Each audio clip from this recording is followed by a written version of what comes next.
আলাইহিস সালামের জাতির উপর 4টা বড় বড় আযাব আসছিল। এর মধ্যে একটা আযাব হলো 40 বছর পর্যন্ত নূহ আলাইহিস সালামের জাতির উপর আল্লাহ বৃষ্টি দেন নাই। অনাবৃষ্টিতে 40 বছর কাটাইছে, অনাবৃষ্টিতে। 1 বছর বৃষ্টি না হলে আমরা কি অবস্থা করি? ইস্তিসকার নামাজ, কত দান সদকা খয়রাত, ঠিক কিনা জোরে বলেন। এরকম 40 বছর বৃষ্টি হয় না।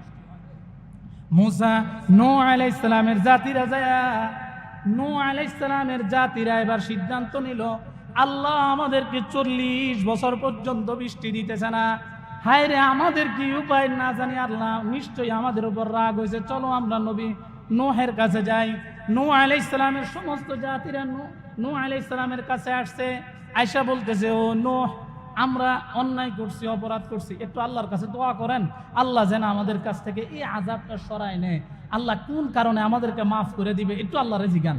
নূহ আলাইহিস সালাম আল্লাহর কাছে জিজ্ঞাসেন, আল্লাহ কোরআনে আয়াত নাজিল করছেন, ফাকুল তুস্তাগফিরু রাব্বাকুম ইন্নাহু কানা গাফফারা।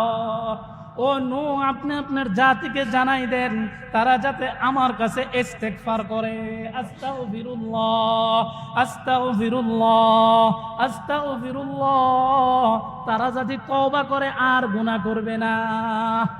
যদি তারা তওবা করে, ফাকুল তুস্তাগফিরু রাব্বাকুম, তাদের রব তাদেরকে মাফ করে দিবে, ইন্নাহু কানা গাফফারা। আল্লাহ, ইন্নাহু কানা গাফফারা। আল্লাহ রহিম, আল্লাহ রহমান, গফফার, আল্লাহ ক্ষমাকারী। সুবহানাল্লাহ, আল্লাহ ক্ষমা করেই দিবেন। এ শুধু ক্ষমা করে দিবেন এমন না, পরে বলেন ইউরসিলিস সামাআ আলাইকুম মিদরারা, আমি আল্লাহ ক্ষমা তো করেই দিব, আসমান থেকে রহমতের বৃষ্টির ব্যবস্থা তাদেরকে করে দিব। সুবহানাল্লাহ, যেই বৃষ্টি 40 বছর পর্যন্ত বন্ধ রাখছি, ওই বৃষ্টি আমি আল্লাহ মুহূর্তের মধ্যে তাদের উপর বর্ষণ করবো। সুবহানাল্লাহ।